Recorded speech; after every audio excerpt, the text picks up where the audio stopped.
এফালে যাবলৈ ওলাইছিলোঁ আৰু এতিয়া সময় 9 বাজি গৈছে। ঘপককৈ এটা ফোন আহিলে 6 মাইলৰ জেফ্ৰিনা বাৰ পৰা।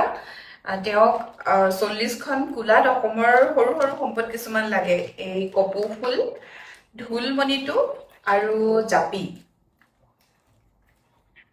আমি মানসে আৰু মই লগালগ 1 ঘণ্টাৰ ভিতৰত ৰেডি কৰিছোঁ, যিহেতু প্ৰতিটো বস্তু বনাই থোৱা নাথাকে, গতিকে সোনকালে ৰেডি কৰি এতিয়া তেওঁলৈ আমি পঠিয়াবলৈ লৈছোঁ। গোটেইখিনি এটা এটাকৈ পেক কৰিব লাগিব আৰু আমাৰ কাৰণে ভাল লগা কথা যে তেওঁ এইখিনি ৰাতিপুৱাই আমেৰিকালৈ লৈ যাব। তাতেই তেওঁ উপহাৰ দিব কাৰোবাক, সেইকাৰণে আগতেও তেওঁ নিছে এনেকৈ সৰু সৰু কুলাত, আকৌ এবাৰ আমাৰ পৰা বিচাৰিছে। আৰু এইটো বহুত মানে আমাৰ কাৰণে ভাল লগা কথা যে আমি সোনকালে গুৱাহাটীৰ ভিতৰত হ'লে আমি এদিনৰ ভিতৰতে বস্তুখিনি দিব পাৰোঁ। ওচৰে পাজৰে সকলোকেতো আমি এদিনৰ ভিতৰতে উবেৰ পেকেজ নাইবা নিজে গৈ হ'লেও দি থৈ আহোঁ।